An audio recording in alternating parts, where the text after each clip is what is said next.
Dove College was a name whispered with awe across Nigeria. Located on the hills of Abuja, the school was more than just an institution, it was a symbol of prestige.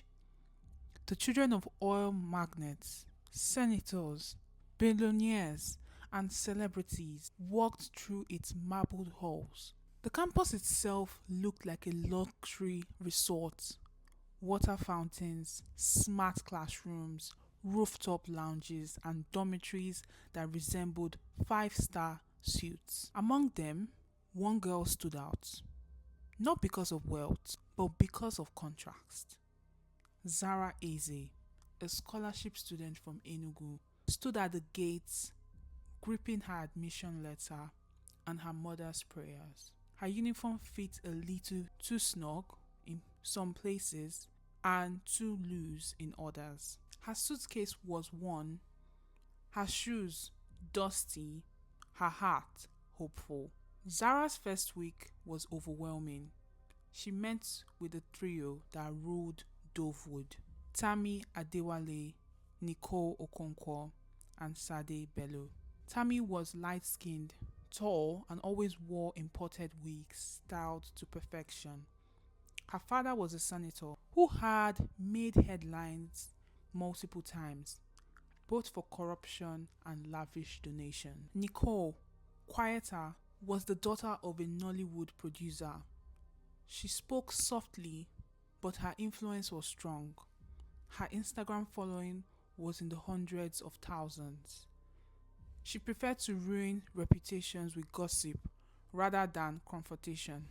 Sade, feisty and confident, had the walk of a runway model and the tongue of a poet.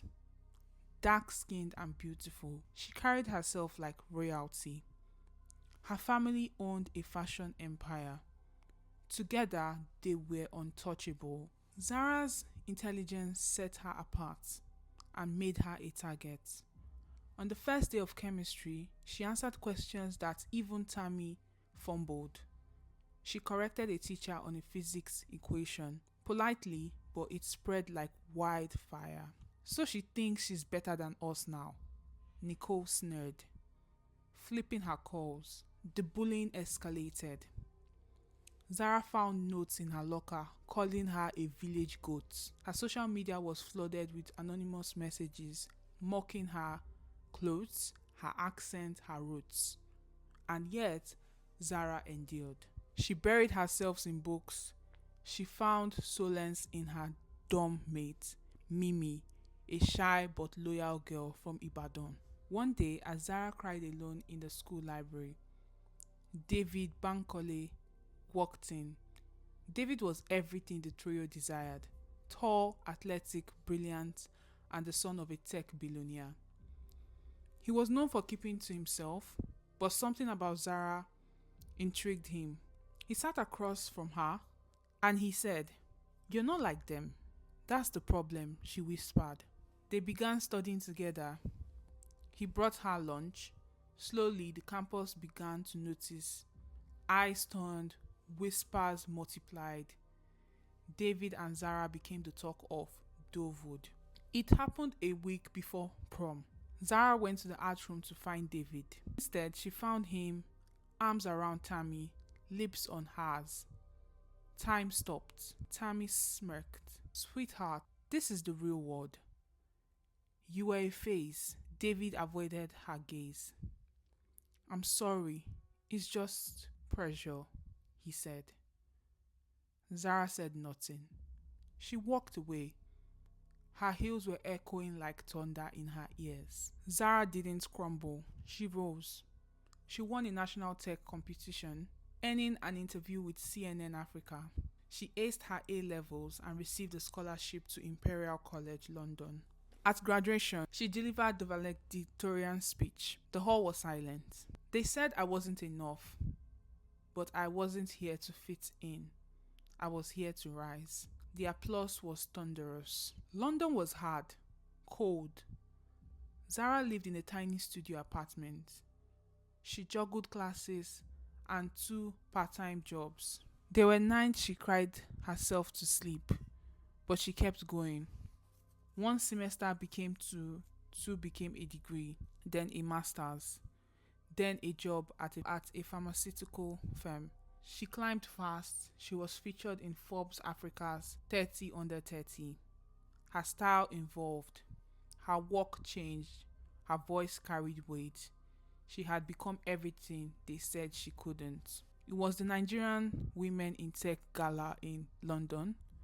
Zara was the guest of honor. She stepped into the hall, curves in a white fitted gown, curls bouncing, red lipstick sharp, cameras flashing, people whispered, and there they were, Tammy, Nicole, and Sade.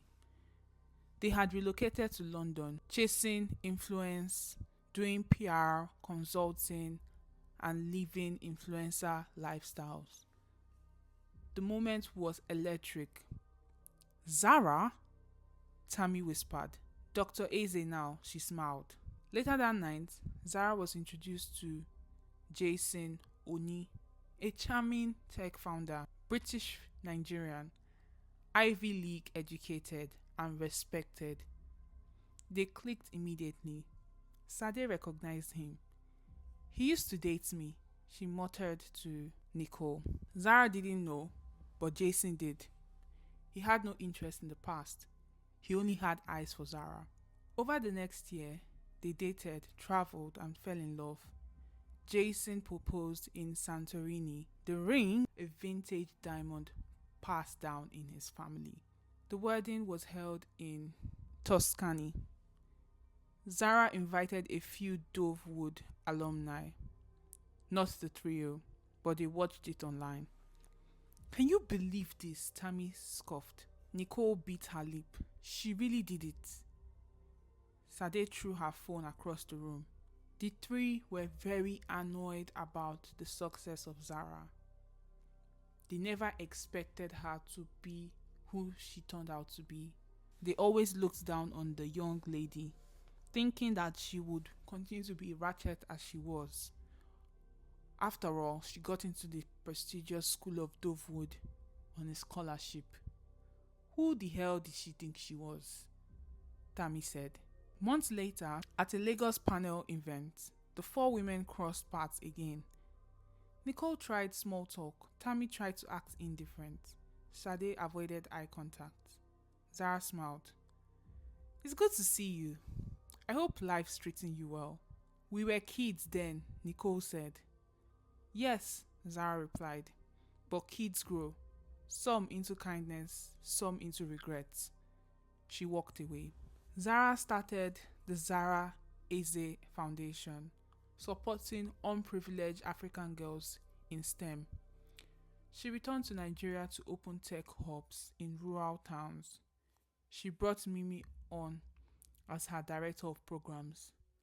Her TED talk, From Bullying to Becoming, went viral. Years passed. Zara and Jason built a tech empire. They raised two daughters. One day, her oldest asked, Mommy, were you ever bullied? Zara smiled. Yes, but I used it to build. The last scenes fade with Zara standing at Dove's gate, older, wiser, watching new students walk in. She whispers to herself, let them laugh first. I'll laugh last. The end. Thanks for watching this video.